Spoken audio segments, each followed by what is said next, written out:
looking in the mirror and seeing that, and I'm like, Emily, like, you're gonna die. And I was okay with dying. Because my God was drugs. My God was not even myself, right? Like, because I hated myself. It was drugs.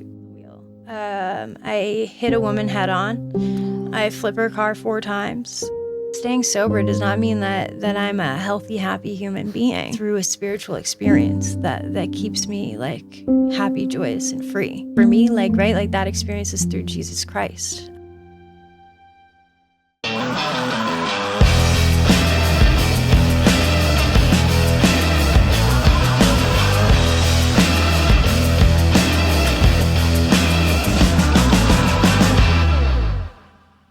Emily, thank you for coming on the show. Yeah, we appreciate it a lot.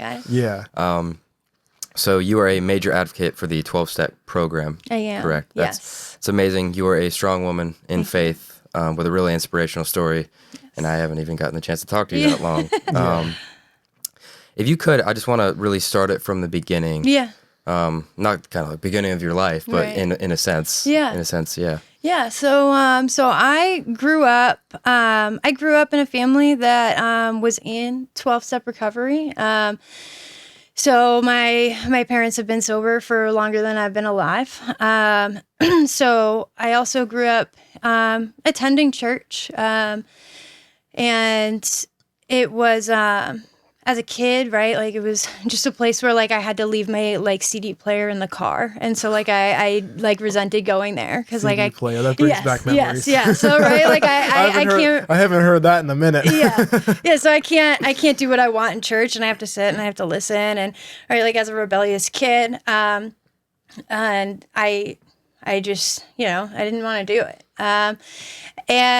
But obviously, right, like I continued going. I'm in elementary school, and some things happen in my life where, there was a lot of stuff going on in my family life where the church had the opportunity to step in and help. And when I say help, I don't mean help like financially, right? Like, so they had the opportunity to help physically and spiritually.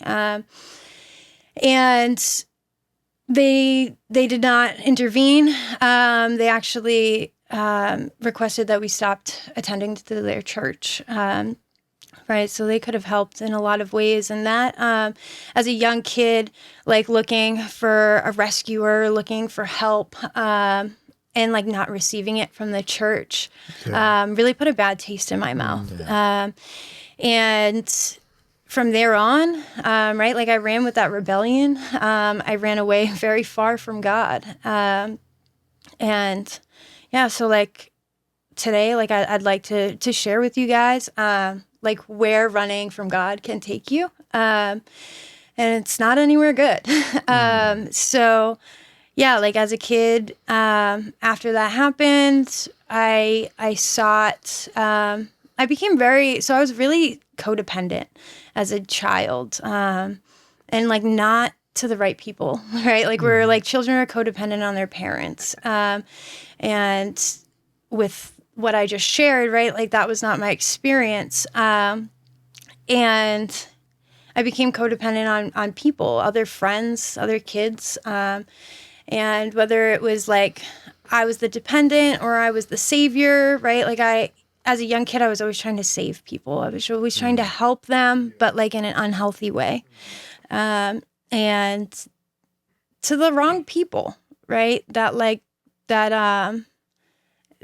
influenced me in harmful ways. And so I try and save this girl, and she starts living with me, and right, and I start smoking cigarettes. I'm 12 years old, and I'm smoking cigarettes, and like that's where that like rush of rebellion comes in for me. That's where that first like rush came in, and then like from there, right, like I quickly start drinking. I quickly start smoking weed. Right, like anything to fix that inside condition, because like my inside condition was, right, like I wasn't comfortable in my own skin. I didn't feel like I belonged anywhere. I didn't feel like anybody liked me unless they needed me. So like constant people pleasing, and trying to save people that would never save me. And so from there, right, like alcohol, weed, I start getting suspended from school. I start skipping school. And you were, sorry to interrupt, you Yeah. were like 12 years old Yeah, this 12 time? years Or early old. Yeah. teenagers? That's Yeah. crazy. Yeah. So I was in 6th grade. That's young to get involved in that stuff. Yeah. And so I also, right. And like when I share my story, I'm not blaming this on the people I was codependent on. I'm not blaming this on anybody because like this was all God's plan. And like, I'm so grateful for the life that I lived and like the lessons that I learned so young, that it's nobody's fault. But so I also, have a brother. He's 6 years older than me. So I also had his influence over my life when I was young. He struggles with schizophrenia and bipolar, which caused a lot of chaos, also in my home, caused a lot of confusion, and it also caused for a lot of attention seeking, right, from my parents, from the school, so I'd do anything and act out in any way, just to gain attention, because my brother was getting attention for negative things. And so I saw that and I was like, I can do the same thing. And the human brain is a crazy thing, and that's what I did. I spoke things over my life that quickly created form. And so my brother, right, like he did all the things before me. I didn't do any of them with him. I just saw it and was like, yeah, I can do this. I can get away with it. Get the attention my brother gets. Love that. So I back to like my inside condition, right? Like I'm in school and, I don't have many friends, but high school comes along and high school was an amazing experience for me. And I know it wasn't for a lot of people. I'm truly blessed that it was for me. Right, like I found my people. I found the people that smoked like me. I found the people that drank like me. I found the people who skipped school like me. And I ran with that. And right, and very quickly, alcohol became the number one thing in my life. In middle school, I loved basketball. I grew up playing basketball, soccer, softball. Basketball was my thing, and I loved it. And I started drinking, and I started partying on the weekends, and it's like, there's no way I'm going to not drink on Saturday night so I can play a game on Sunday. That just wasn't happening. Right? So like alcohol quickly became the decider of all of my decisions, even the people I hung out with, right? Like if people started not drinking like me, like you're no longer my friend. You can't hang, right? And so... Did you ever notice you were kind of getting to a point where you were losing parts of yourself as time went on? Or I can see it now. Right, like God reveals all like through time, and I can see it now. There was a lot of red flags that I didn't see in the beginning. So I was a sophomore in high school, and my weekends consisted of partying. It didn't consist of sleeping. It didn't consist of eating. It was constant partying, and I had a friend whose parents condoned this behavior and bought us alcohol. And so I feel like I've struggled with identity for a long time, going back to your question. Because when I was younger, it was like my identity was saving people. My identity was like rebelling. And I've been listening to a lot of podcasts and stuff talking about like identity lately, which is, it's funny that you ask that, and something that honestly, being completely honest, I still struggle with, and I know that I'm a child of God. I know that I'm blessed and highly favored, but it's who is Emily? And what is she like? And through the rest of my story, you'll understand that I was lost for 10 years, right? I've lost 10 years of my life, 10 years of my identity. And and so I'm gaining it back. But yeah, so during the week, I would be like running around school with a pen and paper, collecting all these kids' money, like making a list of alcohol for like the alcohol run. And like I took pride in that being my job, and like, like just getting ready to get messed up on the weekend. And then I had a double kidney infection. Again, like I wasn't eating, I wasn't sleeping, I wasn't bathing. Like, and this is really early on in my chemical dependency, that like these things were already so prominent in my life. And so I ended up having a double kidney infection. My thought process was, if I tell my parents that I'm sick, right? And like, they just kind of like, they knew what they were looking at, right? Like they're in 12-step recovery themselves. They knew what they were looking at, and they knew that, all right, like I was only going to learn through my own mistakes. So, they wanted me home, but was I going to be home? No. Like, so I wasn't going to call my parents and tell them that like, oh, I'm sick, I need to go to the doctors, because then they'll make me stay home. And now I'm going to miss a whole weekend of partying. Like, it's just like, that wasn't in the cards for me. So like alcohol quickly became the decider over my health and like basic human needs. And did that lead to like other things as well? That yeah. So the double kidney infection, quickly led to my body going septic. I had a seizure while I was walking down my stairs, and I hit my head and got a concussion. I was in the ICU for 2 weeks, or the PICU, the pediatric intensive care, because I was still, I was 16 for 2 weeks. My kidneys were failing, and right, and this is like a really big red flag for a 16-year-old. But could I heed the warning? Absolutely not. And I remember one of my old friends, like my childhood friend, that I ended up just pushing away because she didn't party like me. She came and visited me, and her mom visited me in the hospital, and they were both crying. And she said to me, she was like, Emily, like, you're 16. Like, you got to stop partying like you're in college. You're going to die. And I get a little emotional thinking about it, because this was like the first time anyone had ever told me I had a problem. And I pushed her out of my life for it. I yelled at her and told her to get out. And then I never wanted to see her again. And so, and yeah, it was a big thing. Like, the first time anyone's ever told me I had a problem. So from there, I graduated high school when I was 16. A few months after that, I did night school, back to that like spiritual condition, right? Like an internal condition I didn't feel a part of. I didn't want to be friends with any of these normal girls who didn't party like me. All of my friends had already graduated high school, and I felt alone. And like, no one understood me. I didn't want to giggle with any of these girls. And so I did night school, and I never failed a class. So I was able to graduate with less credits than the rest of my class, and earlier.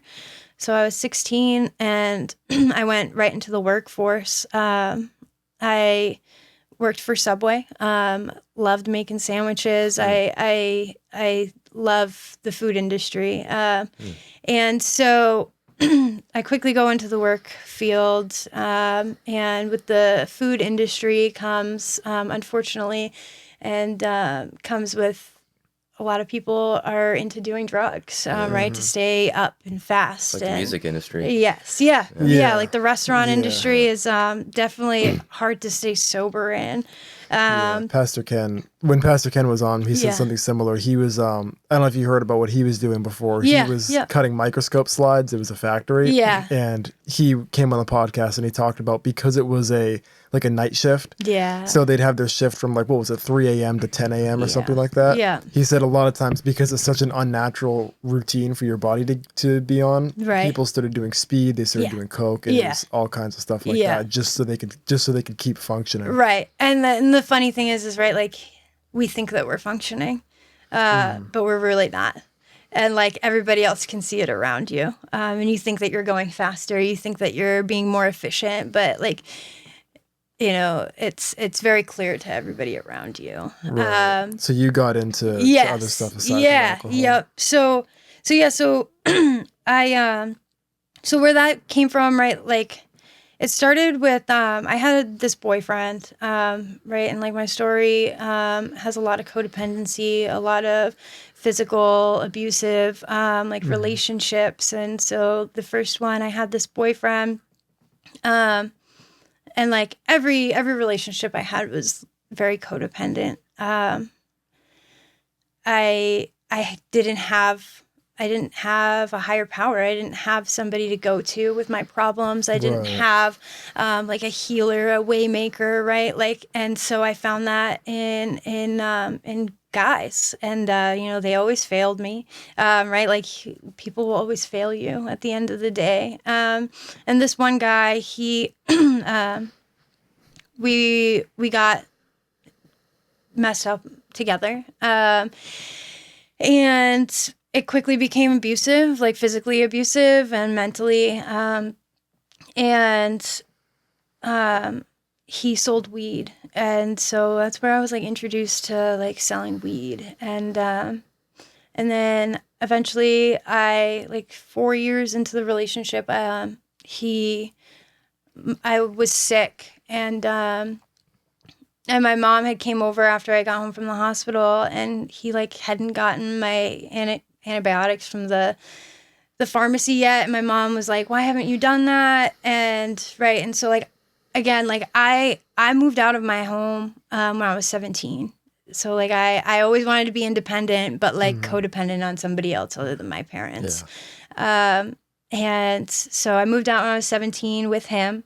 We had 2 apartments together. And, you know, I was playing house really nice. But unfortunately I was, right, like emotional and physically abusive. And so she starts yelling at him, and he had like a long night or something, right? And like triggered him, and he pushed her into the wall, and my mom called the cops, and I ended up getting a restraining order on him. And when he was out of my life, I was already used to like selling weed, like, right? Like I would sell weed for him. Like I was used to that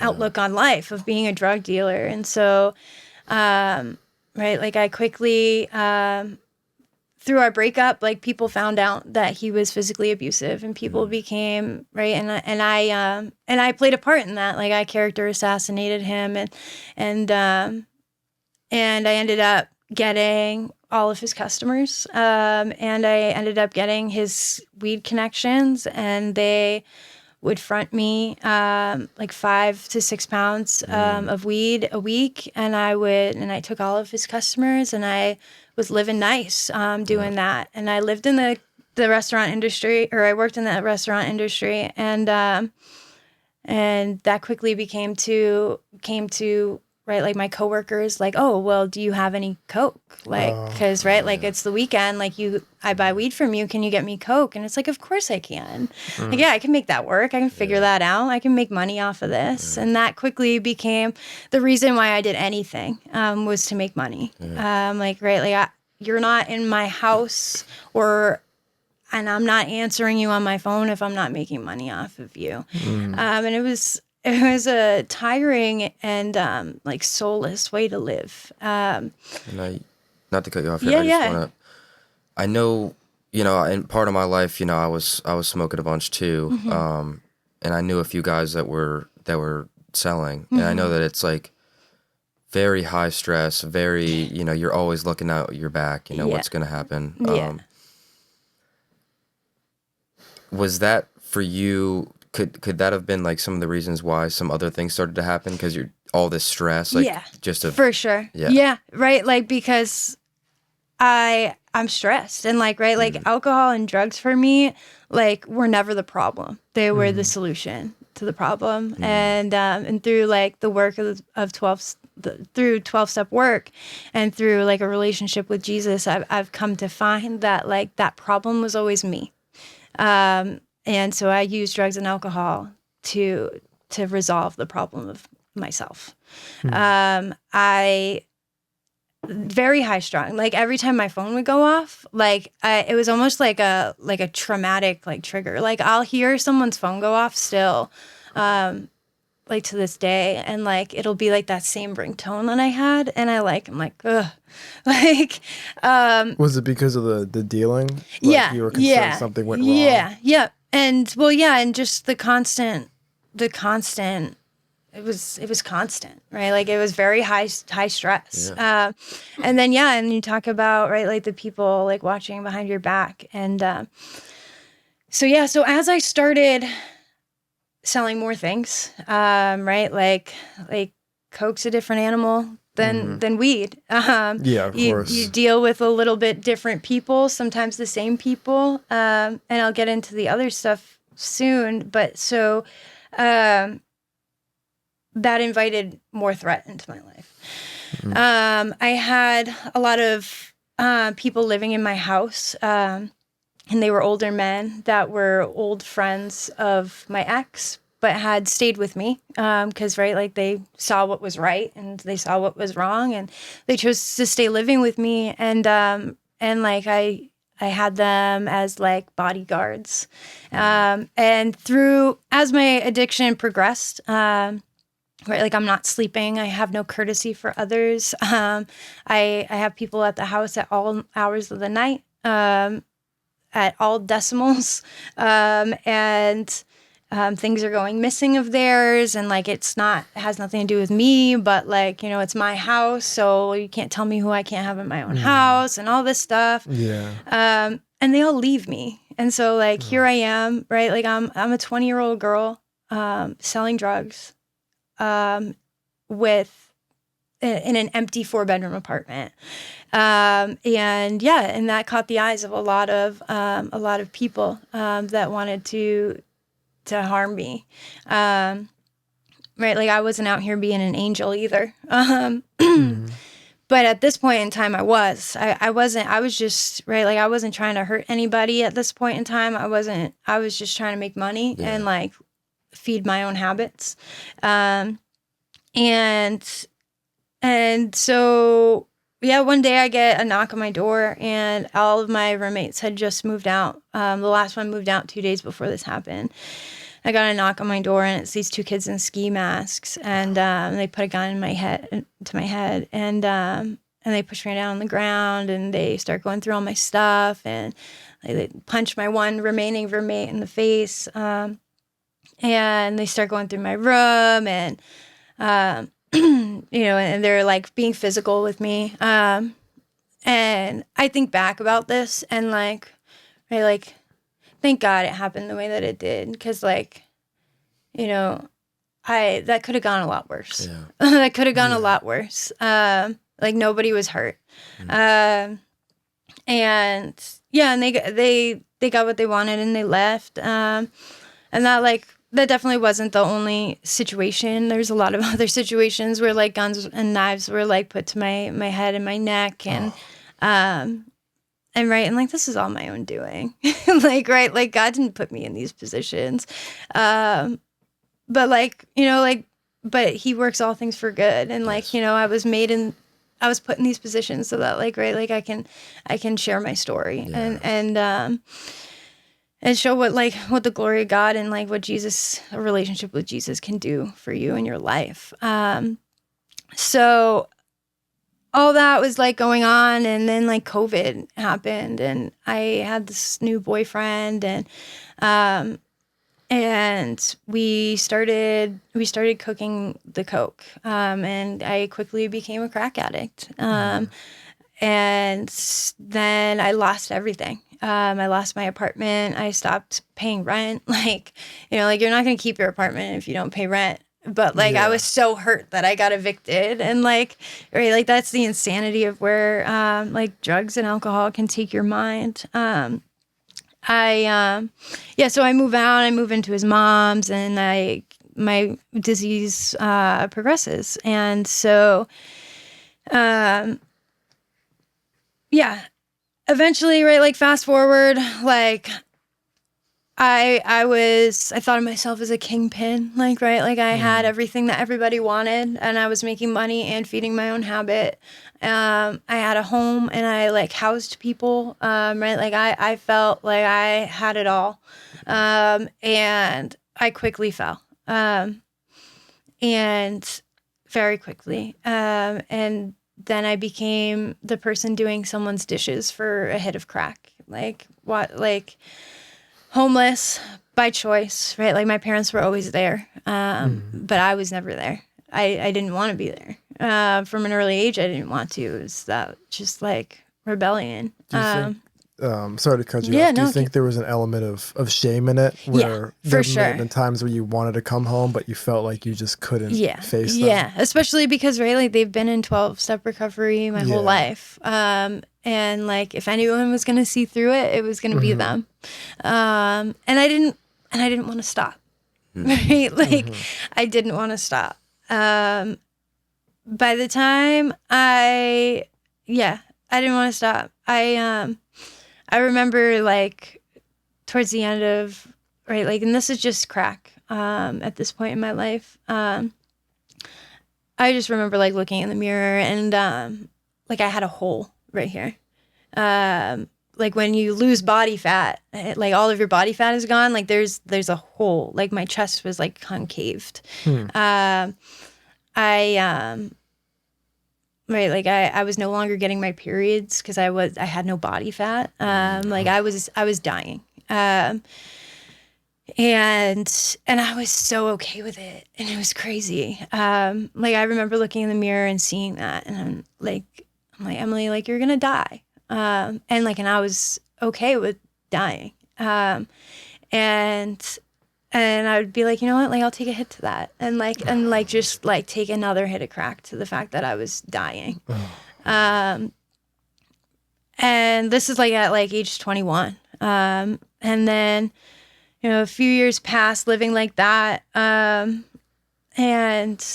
right, like, and I'm just constantly thinking like, right, all of these horrible things are happening in my life. And like today, like at church, like pastor was talking about like good fruit, like comes from a good tree with good roots. Right. And like, and all I was producing was bad fruit. And God was so far removed from my mind. Obviously not from me, right? Like God's always with us, even during these times. But my mind was so far removed from God that like I wasn't even thinking about all of these horrible things happening to me and blaming it on God. Like I wasn't, like God was nowhere to be found in my mind.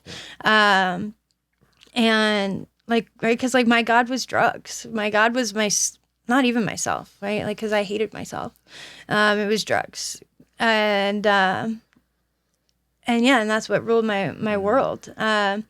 And all of these horrible things were happening to me. Right. Like all this bad fruit, like, and it's like, you know, what do you expect? Like doing bad things, you think you're gonna get good things, right? Like and right, like I'm out there dancing with the devil, and I'm expecting good things to happen in my life. I'm expecting like horrible things to not happen, and yeah, like at this point in my life, right, like I said earlier, like I was a good person. I was just trying to make money, and like that was no longer the case. I was a horrible person. I was hurting people physically. I was hurting people financially, and I was doing whatever it took to please my drug dealers and to get my next high. How long do you think that from the time when it was just you trying to make money to where life starting to unravel, how long did that take? Probably a year. A year. Yeah. Yeah. Cause like at first I was just selling the coke to make money. And then like all of a sudden, like somebody asked me, they were like, "You're not doing this every day, are you?" And I'm like, yeah, I am. Yeah. Like, yep. You know, like I wanted to say no. And then it's like, yeah, well, I am doing this every day. And then like, it's the thought, like, and then every day it's like, am I going to do it today? Like, no, I'm not going to do it today. I'm going to choose to not do it today. I have it at my disposal. Like, I'm going to choose to not do it today. And then I would always cross those lines. Like, there was never a day that I wasn't doing drugs, even before right? Like even when I still had my apartment and I was doing things, just to make money and living a happy, healthy life, like, and that's where it came in, like, was, the doing it every day. Would you say that the drugs are kind of like a loop? So you're up on the drugs and then it comes down and then you're in a bad space, so you need to go up again because of it. I was gonna say and that it just continues. Yes. It's just what you talk about. It seems like a way of self-medicating the pain, because I remember when you said, when you looked in the mirror and you saw basically a hole in your stomach and you basically realized you were probably going to die. Yeah. You said, I'll take a hit of crack to that. Yeah. So it seems to be like a way of dealing with the pain, and then eventually over time it ends up making the pain worse. Right. Yeah, like that's the unpermanent solution to my problems. And like in the beginning, right? Like even like the alcohol, like it was just a way, at first it was just a way for me to feel like I fit in. It was just a way for me to converse with people and have real relationships around a campfire with kids, and like your typical, like, fire in high school, as a kid who, like, trying alcohol for the first time and stuff, like, it's the fellowship that it was for me, that I didn't feel like I had outside of alcohol. Did you feel like you had kind of found, almost in a way, like your own little family that you felt accepted in during that time? Yes. Yeah. And like the first time I drank alcohol, like it was right, like I compare it to a spiritual experience, because that's where, like, right, like all of my problems feel solved. And that's why it was quickly very harmful to me, because now that's all I want to do. Now I just want to feel comfortable in my own skin every waking moment. So like and what do I have to do that with besides alcohol at that point in my life? And so and right, like that hole in my chest, like I compare that now to, right, like that hole in your heart, like that God-sized hole. I can like picture myself in that mirror so vividly, right, and like that's that God-sized hole that I was missing, right? Like I got down to the skin and bones, and I couldn't figure it out. And so eventually I'm at my dealer's house, and right, and like this is that like people pleasing, and so I'm at my dealer's house and I go and like sell a bag for them, right, because that's like, I don't have a job, obviously. I'm in no condition to be employable. But I have a car, so that's useful to them, and so like I go and sell a bag for them, and my clothes are so loose on my body, like I didn't fit in anything. And so I'm like wearing leggings and they're like falling off of me, and I go and sell this bag for $100, and I put the $100 bill in my pants, and I get back to their house and it's gone because it falls out of my pants. And I wasn't a person, like I wasn't an addict that was gonna like go against my dealers. Like that was my lifeline, was my dealers, and like I did anything and everything for them, and like I would never do anything with malice intent for them. And so like, right, like that fell out of my pants, and I had some stuff of my own that I was gonna go sell to make up that $100 for them, because like they were my lifeline, like that people pleasing.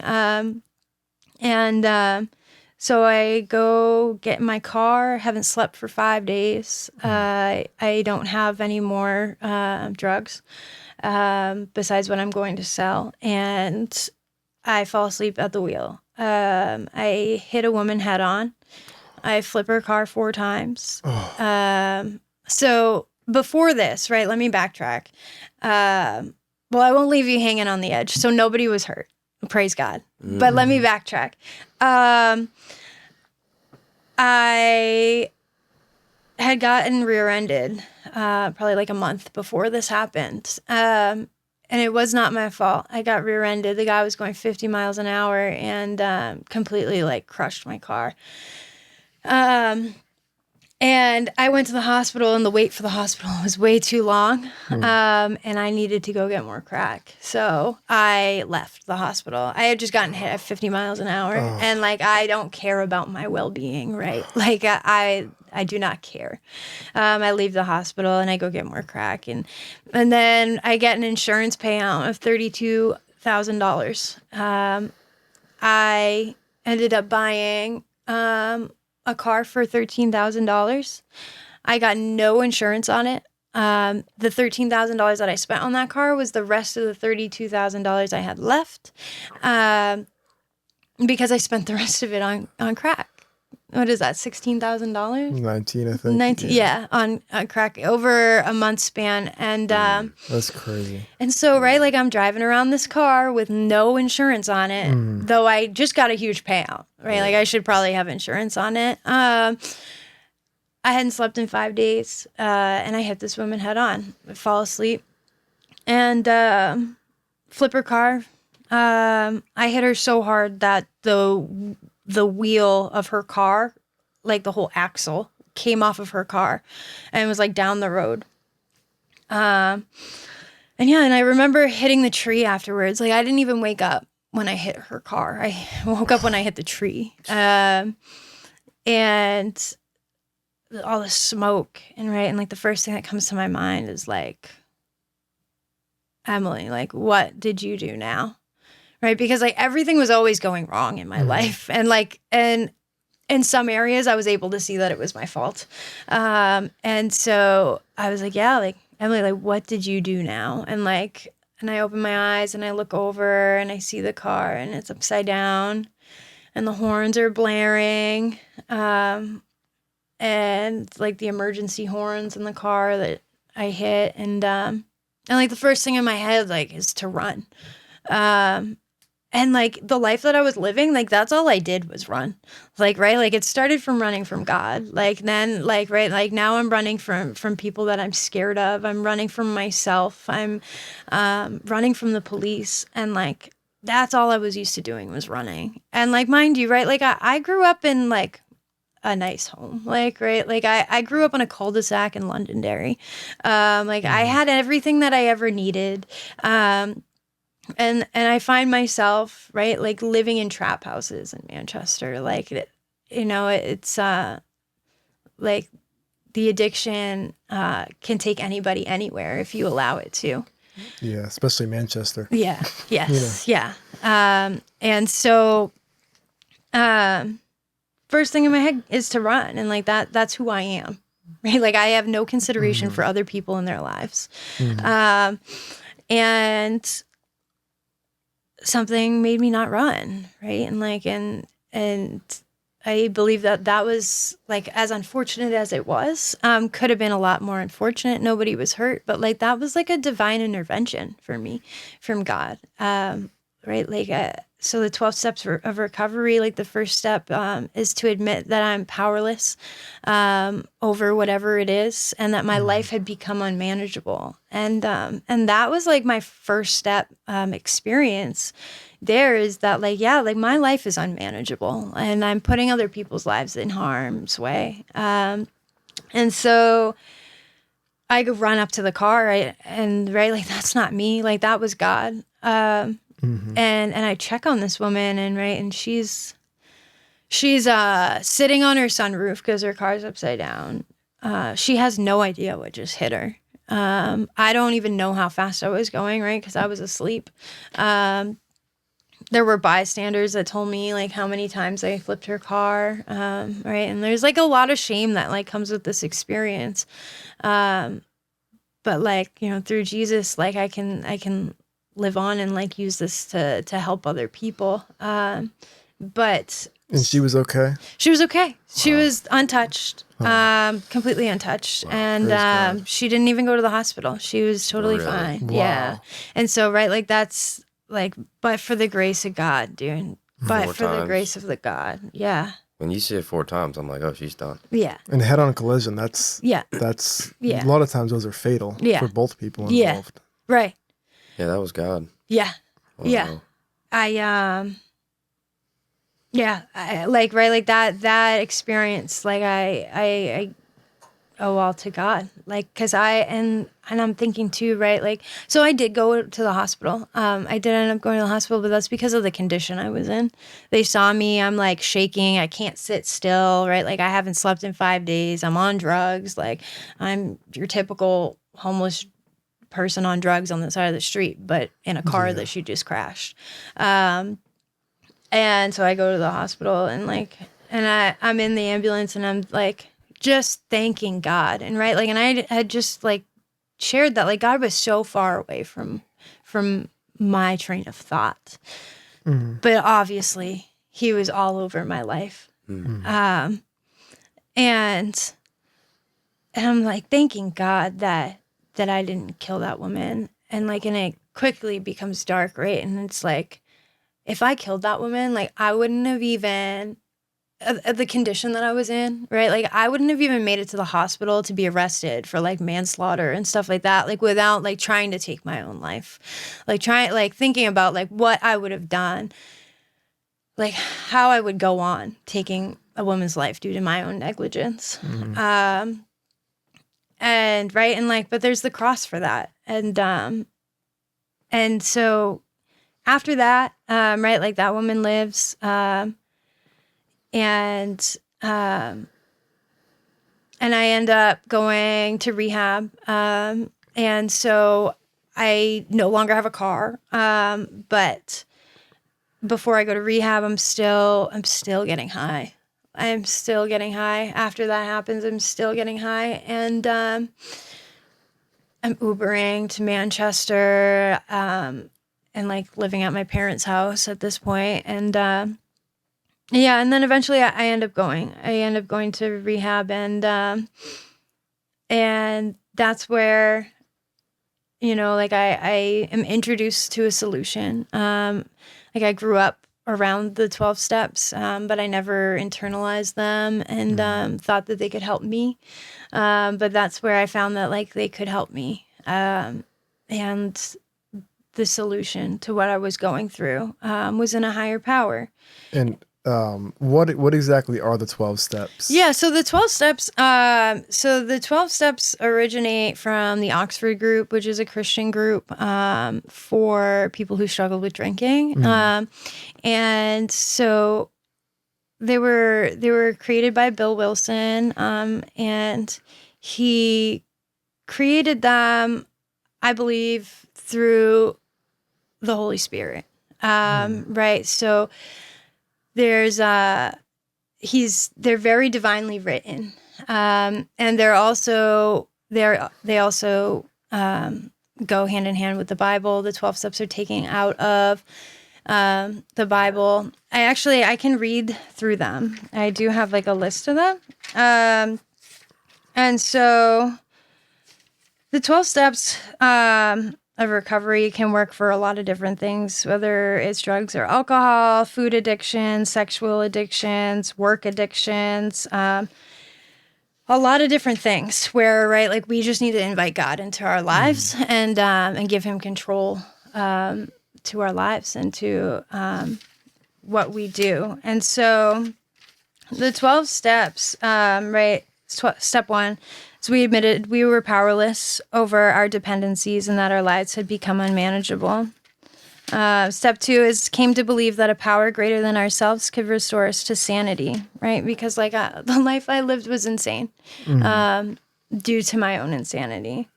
Step 3, made a decision to turn our will and our lives over to the care of God as we understand him. And right, and that's like waking up every morning and asking God to use me, like direct my day and use me, like, because I am your agent. Step 4 is made a searching and fearless moral inventory of ourselves. So that's a list of your resentments that you have on people, places, and things. And right, like the first half of it, it's like you're playing the victim a little bit. You're like, oh, like this person did this to me, this person did that to me. And then the second half of it is turning it around and seeing where either you were at fault for it or where you allowed the situation to affect how effective you are outside. I love what and our pastor always says, and he even said it during the sermon today.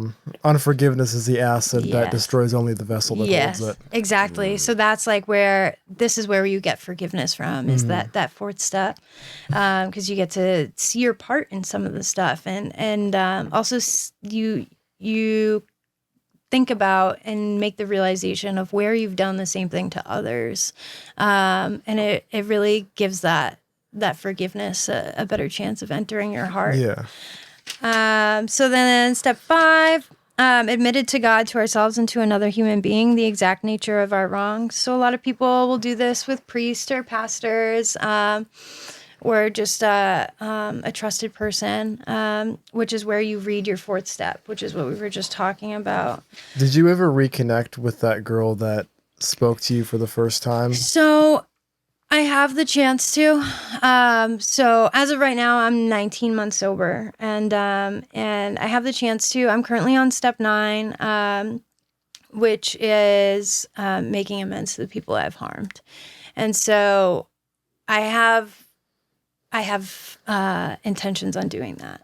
I've just been waiting for like the right time, because part of like the amends process, right, is like being able to show up for these people and like make right our wrongs afterwards. It's not just like crossing a name off of a list for my own benefit. It's showing up for these people where I've lacked in the past, and right, and I just want to be able to be prepared to do that for her.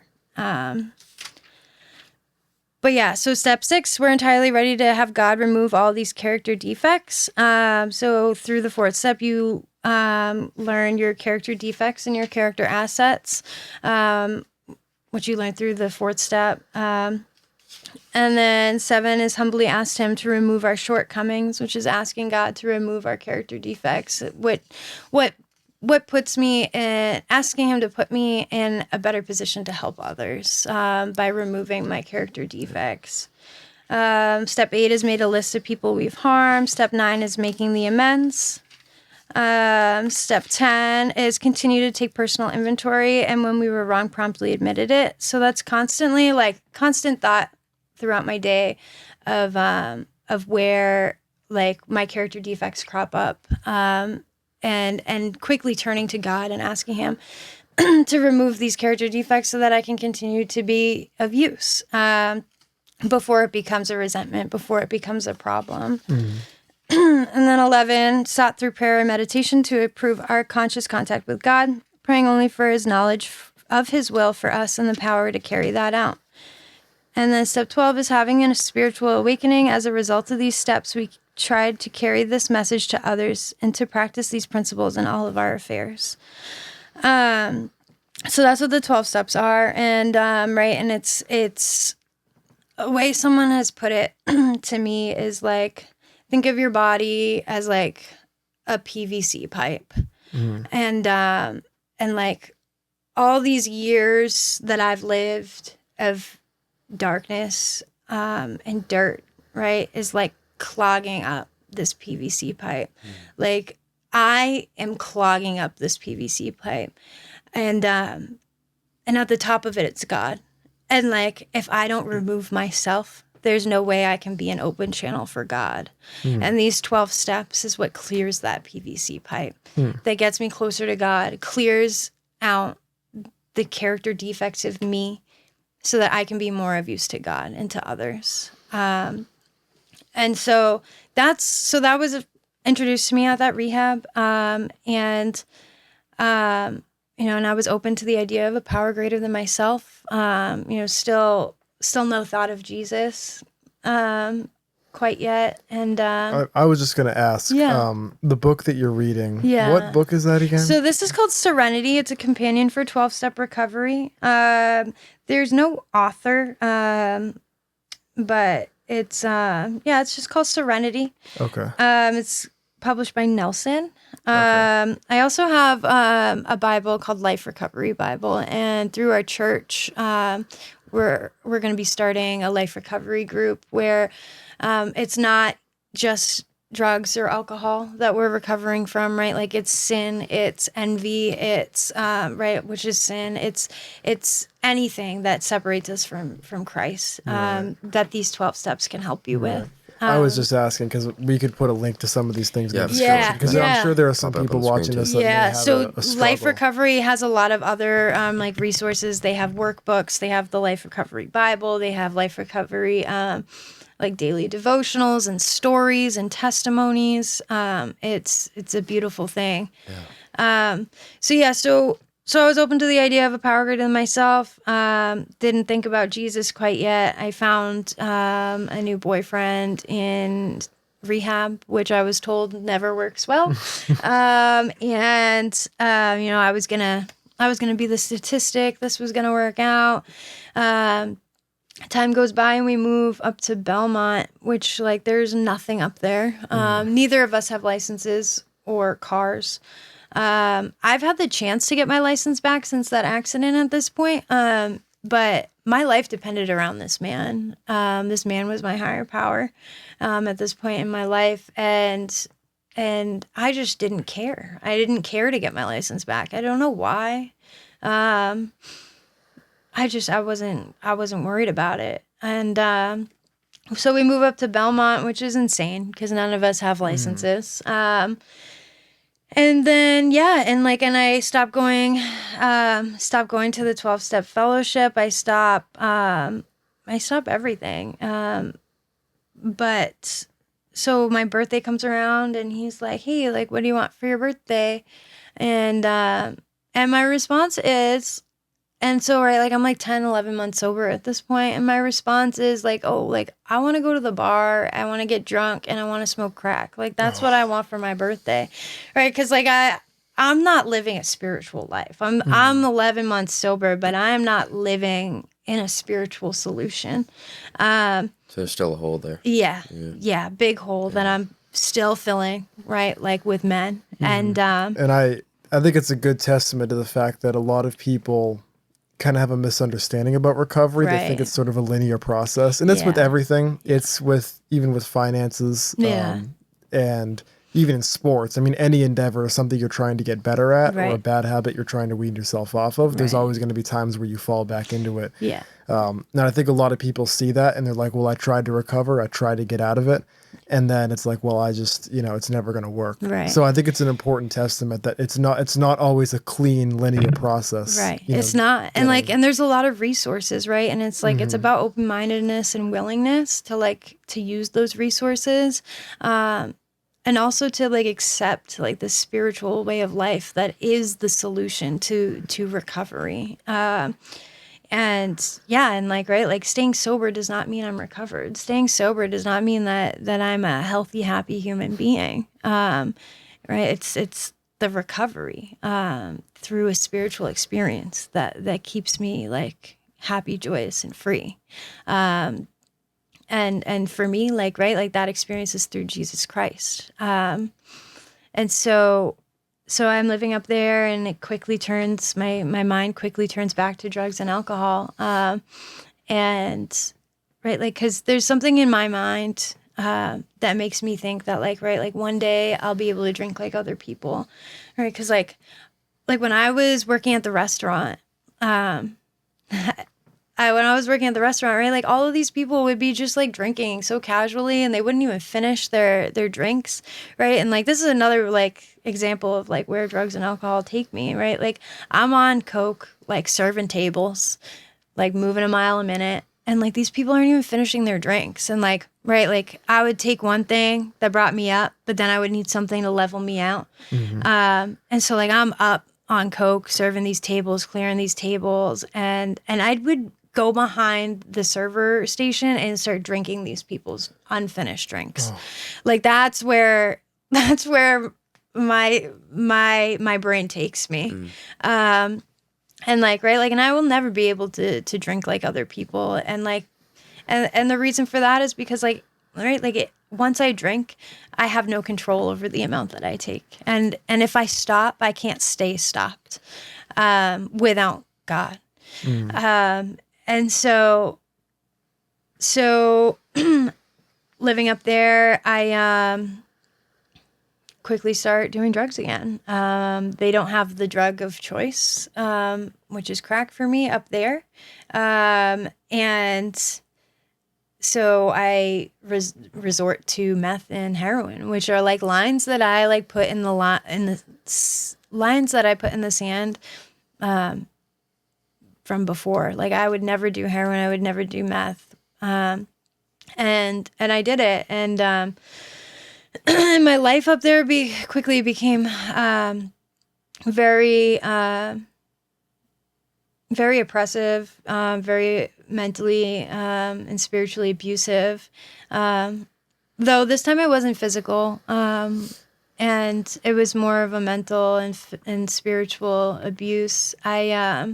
And the same with the bottom, right? Like this time, like this bottom wasn't a very physical bottom, like that car accident. It was me kneeling like before the cross, like pleading to Jesus that I did not have a relationship with at the time, like to help and to save me. And that is what he did. So I was not allowed to leave my house per my boyfriend's orders. There was surveillance all over the house. He was constantly watching me. I wasn't allowed to leave my house. And the only time I could leave my house was with my dad. And my dad lived like 45 minutes away. And so he only came on Sundays. And we went to church. And there was times where like I was too sick to go to church. But like I went to church, and that's where like I sought like refuge for the life that I was living. I decided to get honest with some of the people, honest to a certain degree, right? Like once the pain got great enough, I shared with them what was going on, and like my ex's drug addiction and what was going on. I wasn't sharing mine, of course, right? But it was evident. And there was this family there. There's a lot of instances at that church, right? And so this is a Faith Alive church in Laconia, New Hampshire, and they loved me with the love of God that I had never understood before. Like this one day, my electricity was about to get shut off, and I was buying drugs behind my boyfriend's back because he bought the drugs and held them over my head. Right, like I would only get a certain amount of drugs every morning if I helped him get ready for work good enough, if I packed his lunch good enough. And if I didn't wake up to help him, I would be sick for the rest of the day. So then I would go out and buy drugs on my own so that I didn't. And so like, right, like the money that I was making, it wasn't going to bills. My electricity was about to get shut off, and this man walked up to me after service, and he said, "Hey," and I'm clearly a drug addict, right, at this point. I'm not a sane person. And he walks up to me and he says, "Hey, God told me to give this to you." And he handed me $100 bill. And that happened 2 more times. And so in that same day, like this is after service, during like coffee and fellowship, 2 more people came up to me. This woman came up to me. She gave me a $50 bill, and she said, "Hey, God told me to give this to you." And another woman came up to me and gave me another $100 bill, and I'm crying in the parking lot. Like I run out of the church because I don't deserve this. I do not deserve this. I'm on my knees crying in the parking lot. And my dad's just like standing there, right? Like I'm trying to hide everything from him that's going on. Like I'm just grateful that I'm getting out of the house. And like God like came to me through these people. And the pastor's wife came out and she was like, "Hey, like I want to be a part of this." And she gave me another $100 bill. That is the exact amount I owed the electric company, guys. Right? And what did I do? I went home and bought more drugs with it. Right? Like it's insanity. But for the grace of God, right? Like I'm still savable. Like I'm still lovable. Like, right? Like God still loves me. Did it still leave kind of an imprint on you, even though you bought drugs? The biggest imprint on me, like because that's when I really realized, like, I don't want to be doing this. Like, why am I doing this? It's like planting a seed, even if it didn't fully like, come to fruition. I know, right? Like, yeah, like it's like I'm feeling conviction about this now, like, and like, why do I do what I don't want to do? And like, And that was like the hold that like the enemy had on me. And so there was this family there. And I know in church, right, like there's a lot of different like thoughts on it, but like deliverance, right? Yeah. So a lot of churches tiptoe around it. A lot of churches don't even want to step into that water, right? There's a lot of reasons, right?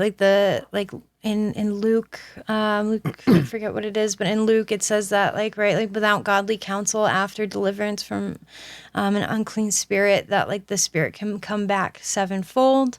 So like that's a good reason why, like, right, like a lot of churches don't partake in it.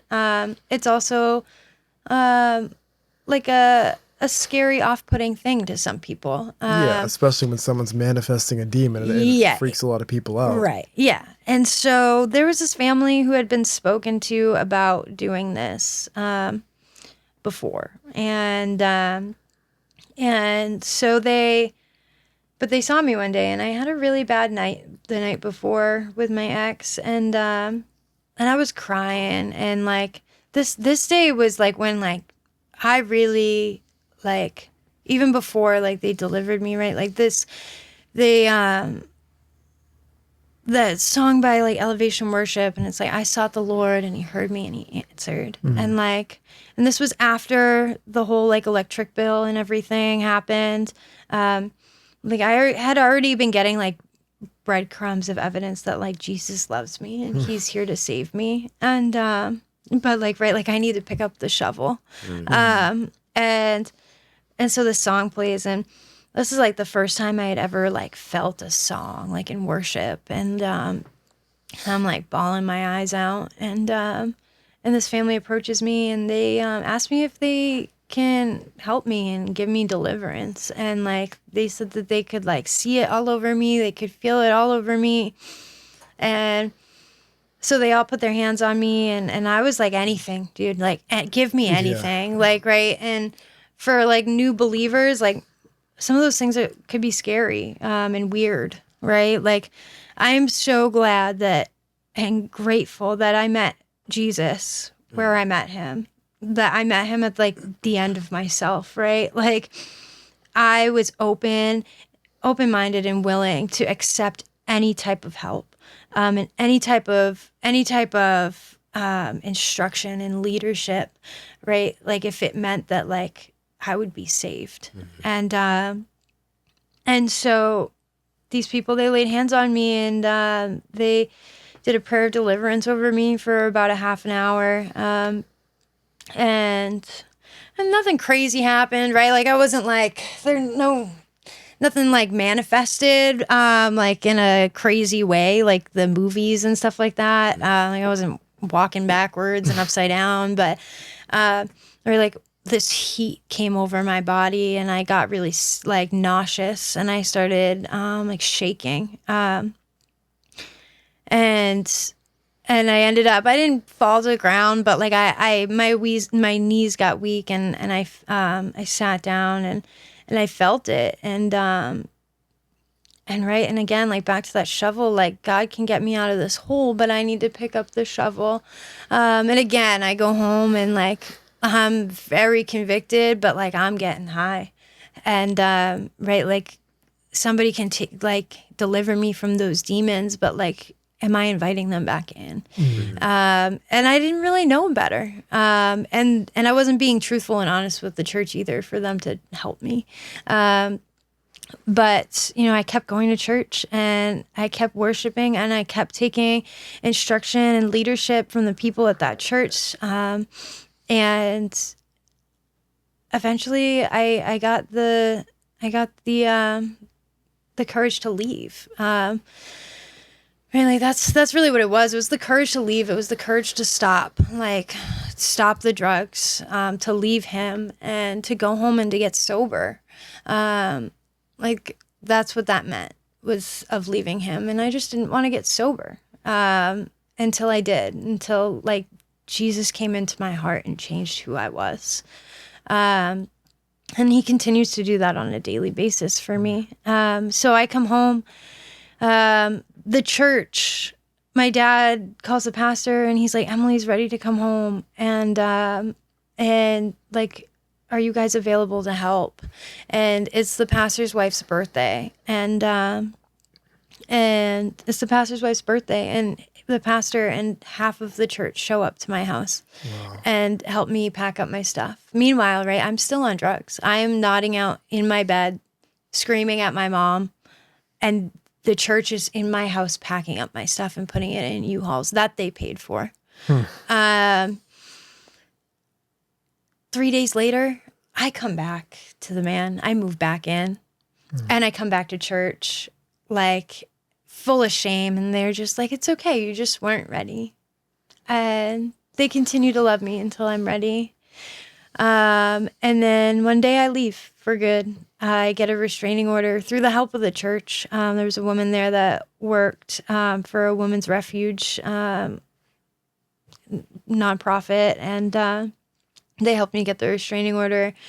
And I take my dog, and I move back home, and I knew where to go, right? Like that 12-step fellowship, I knew where to go. And I knew who I had now, right? Like I had Jesus. Like I had never, like my first experience, like with rehab, right? Like I'm like holding rocks and meditating with rocks and burning the sage, and, and as controversial as some of that stuff may be to some people, right? Like I'm still inviting demonic spirits into my life and into my soul. Makes you wonder about the demonic deliverance too. It makes you wonder if that may have invited something in, because when you felt that shaking, it is obviously it's not like projectile vomiting, your head rotating 360 degrees like in Hollywood, but you did say you felt this kind of something leave your body in a sense. I wonder if that may have been related to the the burning incense. And I feel like a lot of these things, I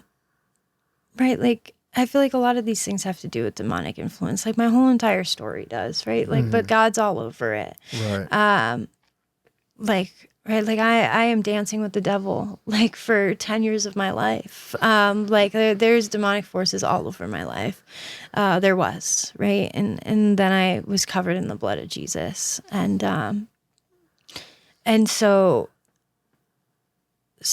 I moved back home, and I come to this church, New Life Church. And this is a church that had been praying for me before I had ever met anybody there. I have people at that church that I really look up to, and am grateful to have in my life, and forever blessed to have in my life, that have made me like the woman that I am today, and led me to a bigger and deeper relationship with Jesus. But these people, like my dad didn't know exactly what was going on in my life, but I'm sure he had a good idea.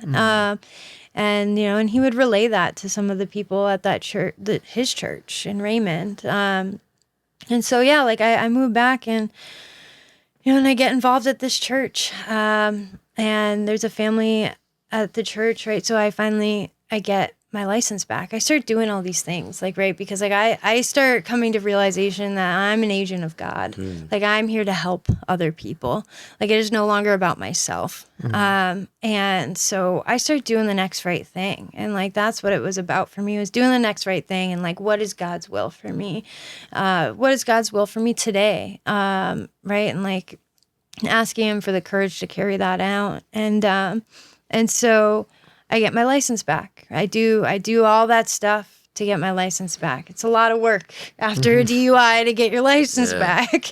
It's a lot of money, and not worth it, let me tell you. And but doing the work and getting it back is right. And so there's a family at the church that blessed me with a car. Right, like God provides. There's been, ever since I got sober and found Jesus, right? Like life hasn't been all easy going. That's not how life is. Like God says, there will be hard times, and leaning on Jesus and the hope that I have in him. And that I'm covered in protection and held in his hand. And that that's all I need. If I have hard days and I get really grateful on my hard days because for 10 years, right? Like I lost 10 years of myself. Like I said, like I'm getting sober again. Like I didn't know who I was. I didn't know what I liked to do. Like, right. All I did was do drugs and I hurt people. Like that's what I did. I had no identity and right. And I get to relearn all that, which is, it's painful and it's, frustrating. But I'm learning how to deal with things emotionally, like through Jesus. And I get really grateful on those hard days because I can sit down and like take a deep breath and be like, these are the days that I would drink and drug over. And like, these are the days that I would ruin my life and my future over. Yeah. And today I don't have to do that. Wow. Yeah. Yeah. No, the places that Jesus has brought me, since, right? Like I got my license back. I got a car. Like I'm able to help other people who deal with the same struggles that I deal with.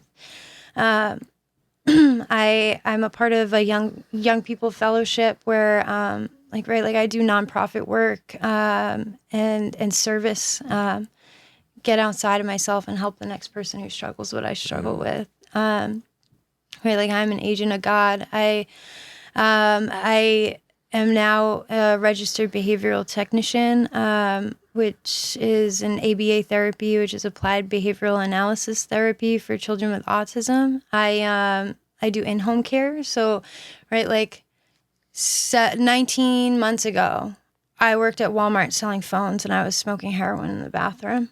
And like today, I'm trusted in people's homes, caring and teaching skills to children who need to learn them. And like, right, like I'm blessed for that. Like I go to his daycare and I work in the school district. Like, right, like 19 months ago, like you wouldn't want me around your grandma. Like, like never mind like a child who needs help. And this is like all to the glory of God. Like I've tried this before without Jesus and like it did not work. And I am where I am today because of my relationship with Jesus. Wow. Yeah. Yeah, you've got an amazing story. I gotta say, that's probably the most powerful story you've ever had on this podcast. Oh, yeah. I mean, granted, we haven't been doing it too long, but I don't think I've ever heard anything like that. That's amazing. It's really moving. Thank you. I mean, thank you. I mean, right, like it's the glory of God. Like, right, like it was worth it to be where I am today and be able to help the next person today. And as I alluded to earlier, I think it's interesting because we hear a lot of these stories where we talk about the electric bill thing, for example. I was totally expecting that you were going to say, I went home that day and then I paid my electric bill and then I moved out of the house. Yeah.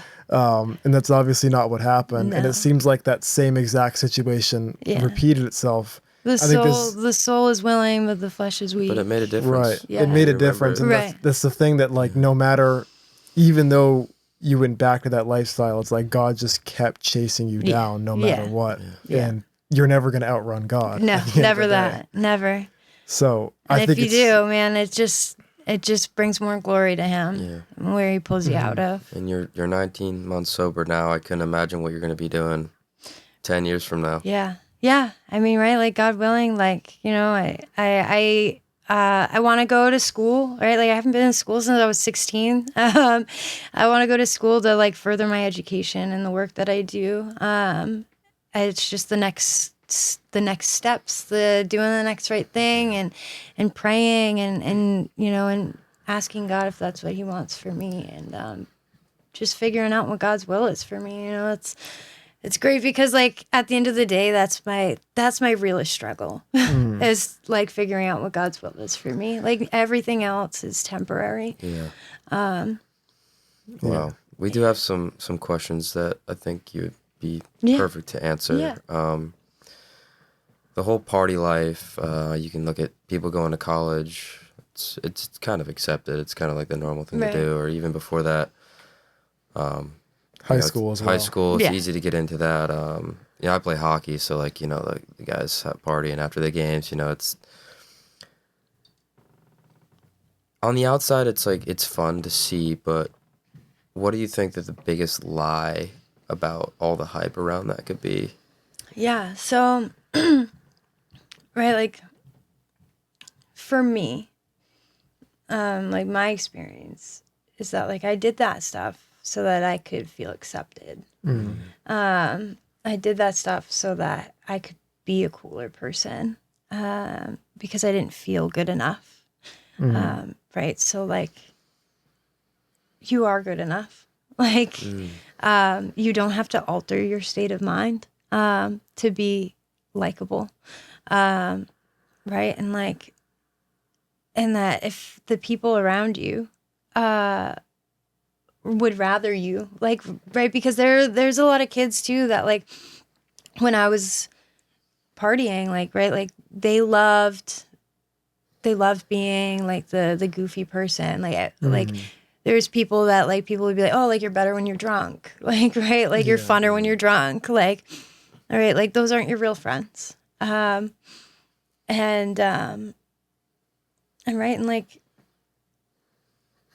the fact of the matter is that like things that are solutions to anything that's not God and Jesus,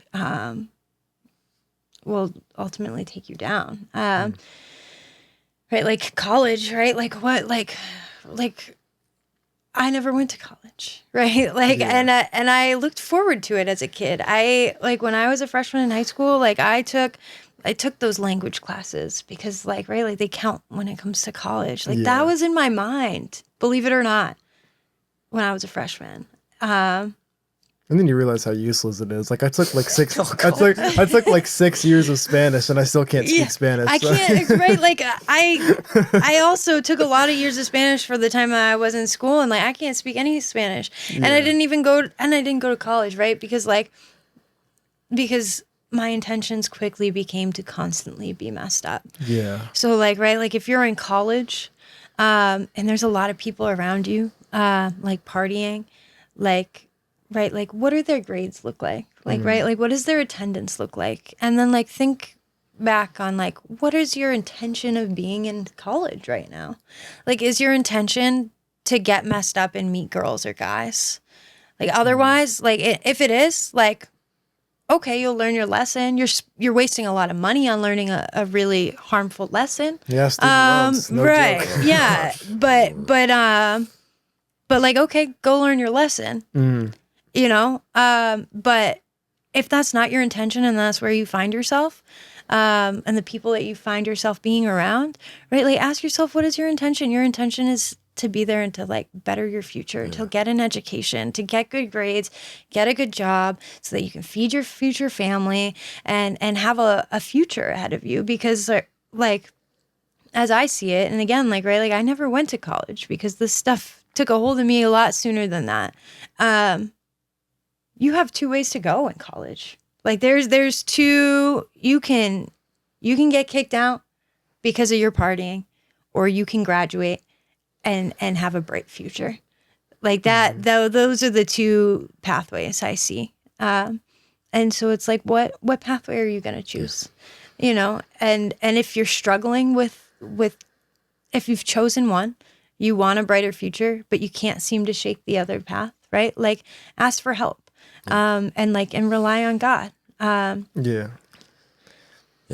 I think that's a good segue into the other question I wanted to ask. For people that are in path number 2, where they're trying to make something of themselves, maybe they've kept their head on straight, but they're feeling the social pressure. Yeah. Because I kind of went through this a little bit when I was younger. Jackson, I think you did as well. Oh, of course.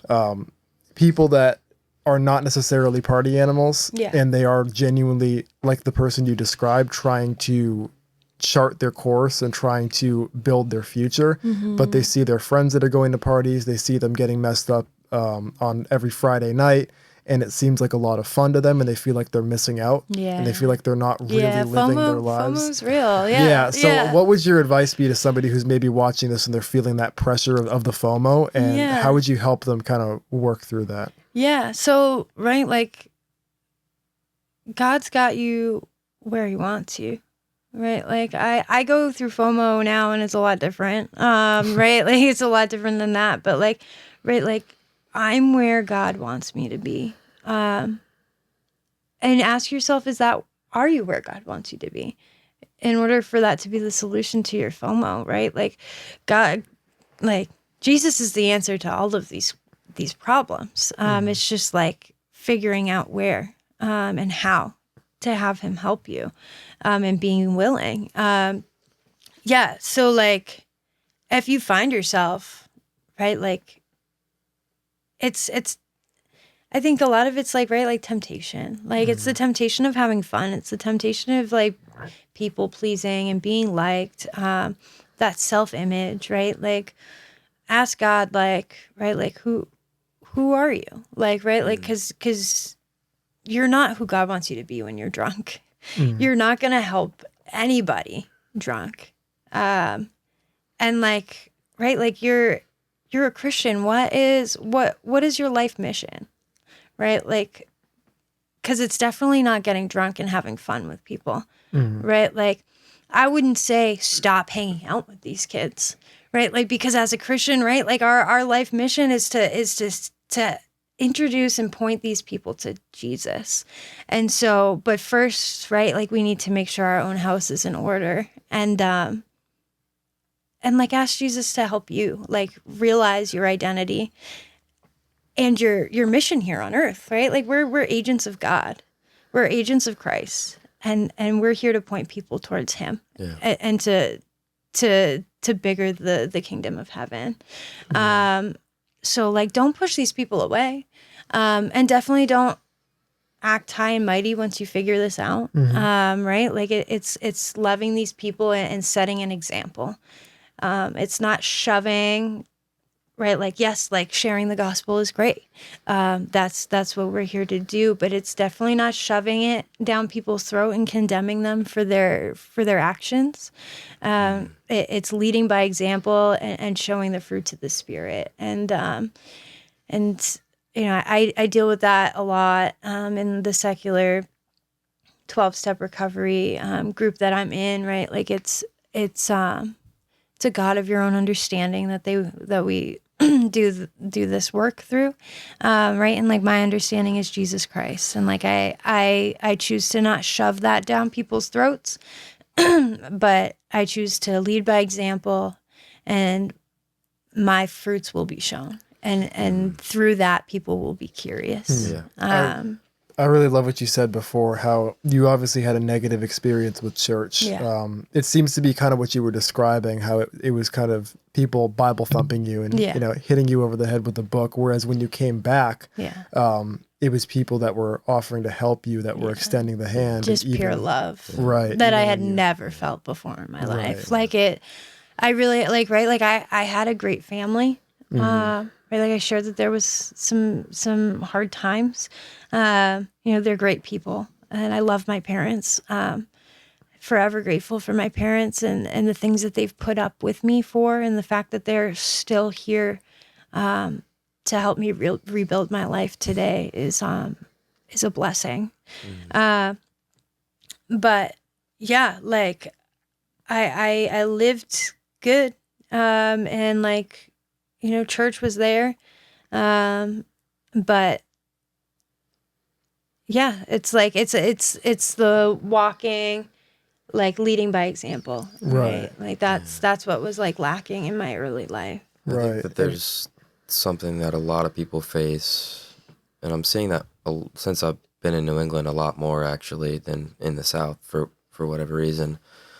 You had mentioned earlier in your story that there was something going on, and the church kind of, instead of helping you and your family out, they did the opposite. They kind of condemned. Yeah, they condemned you and they made you leave. And I think that from the outside looking in, that probably left a thorn on you in your whole life about the church and about Christ and about religion that I think a lot of people can relate to. Maybe they've had similar experiences or other things going on.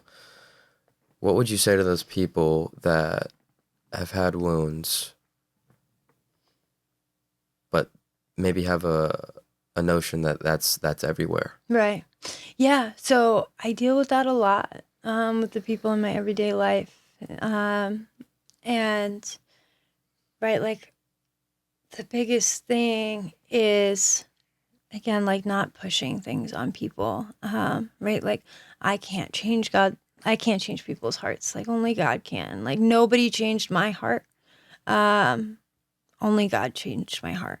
And so the biggest thing, right, is like people will fail you. Like whether they're people of God, or just people of the world, like man will fail you. But there's one man that won't, and that's Jesus. And like, I would recommend, like, right, like finding a church that you feel comfortable in, finding a church that you like. I mean, if you're open to the idea of God, right? Like ask God to show you the church. And yeah, and like don't hold a resentment like on God, because like I definitely did. I held a resentment on the church. Like and that's what brought me everywhere that I've been. Like God only wants what's good for you. Sometimes his followers don't accurately represent him, but that's not. Yeah. And right. And like I fall short some days too, right? Like I'm not perfect. Like, like people's character defects and flesh get in the way, right? Of like God's character and God's love.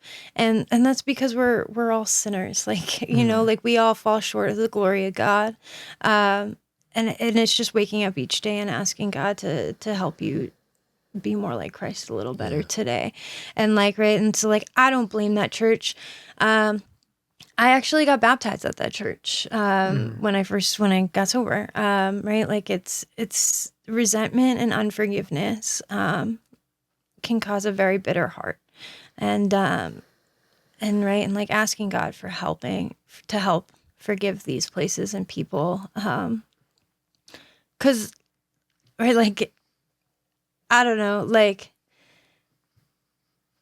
I wasn't able to see that God was all over my life until I went through these things and I was able to sit down and really think about where I should be.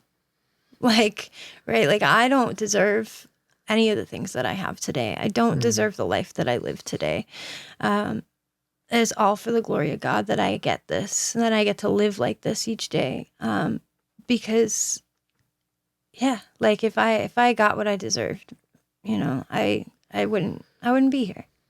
I think we all can say that. Yeah. I think we. Yeah, and I think that kind of segues into something else I want to ask. You mentioned before you had a home, and this is something that a lot of people don't have, but you actually had two loving parents that would have accepted you at any point. Yeah. You had multiple churches that would have taken you in. You had a God that loved you and was evidently chasing you down throughout this entire process. But I know we kind of briefly touched on how the shame kind of kept you in the lifestyle you were in. Yeah. Even though you had people that were willing to take you in, the shame kind of held you back and you felt, well, I didn't deserve this, so I'm going to retreat back into my lifestyle. Right. So many of us can relate to that. I'm sure there are a lot of people watching that can relate to that. Yeah. What would your advice be to that person that's in that state where they want to turn their life around, they want to come to Christ, maybe they want to reconcile with people that they've hurt, but they feel like they don't deserve it and the shame is holding them back? How would you overcome that if you were in their shoes? Yeah, so right, like there's a lot of space for shame to be held in my story. And right, like it's admitting that like that's where my will got me, right? Like my life is unmanageable because of my own doing, because I'm trying to run my own life. It's like it's recognizing that that like compared to Christ, right? Like I'm a failure at my life. And through Christ, I can regain this life back. So, right, like recognizing that you can't do this. You can't do this thing called life without Jesus. And right, and that's my experience. Again, that's my experience. I can't do this thing called life and live as a normal, happy, joyous, free human being without Jesus. And and it's admitting that I need help. And then deciding to turn my will and my life over to God, and asking for help, like asking for help from godly people that'll help me deepen my relationship with Christ. 'Cause right, like, and retreating from the old lifestyles. Like, you can change people, places, and things too, right? Like, retreat, change people, places, and things. But if you don't ask Christ to change you, like, you're just taking yourself wherever you go. So, right, like, people can want to change and they just can't find themselves changing, right? And like, they'll move to a different school. They'll go to a different state. They'll get a different job. They'll get a new significant other. They'll find a new apartment, like changing the outside stuff to fix the internal condition. And it doesn't work like that, because wherever you go, you bring yourself. And but like, the good news is, wherever you go, you also bring Jesus, and like, he can help you. And he can change your inside condition. Like, I can't change my inside condition.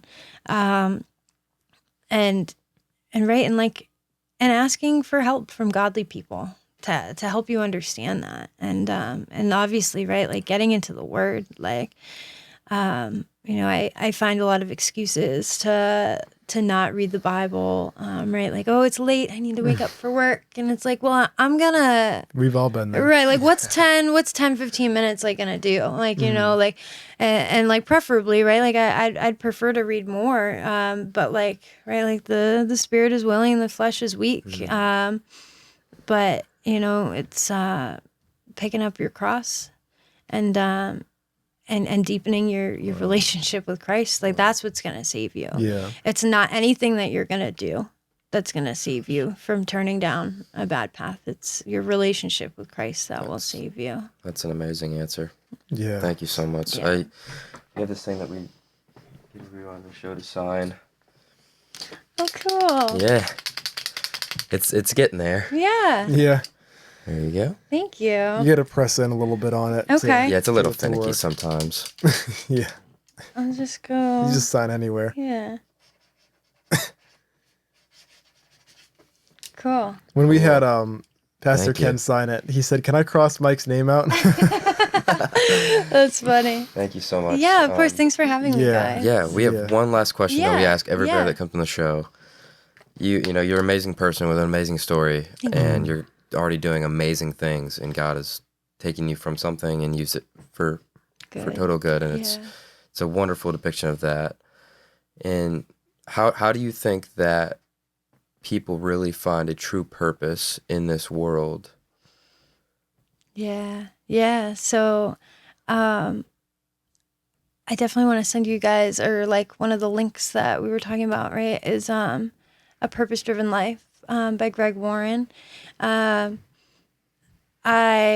started reading that. I was probably like a month sober. I was sitting at a sober house that I didn't live at, but I used to live there before. And I was looking at the bookshelf, and this book just is like shining at me. And like, I didn't know what it was, right? Like, I just saw this book in the bookshelf, and I went and I grabbed it, and I was like, can I borrow this? And it's a biblical way to find your purpose in Christ.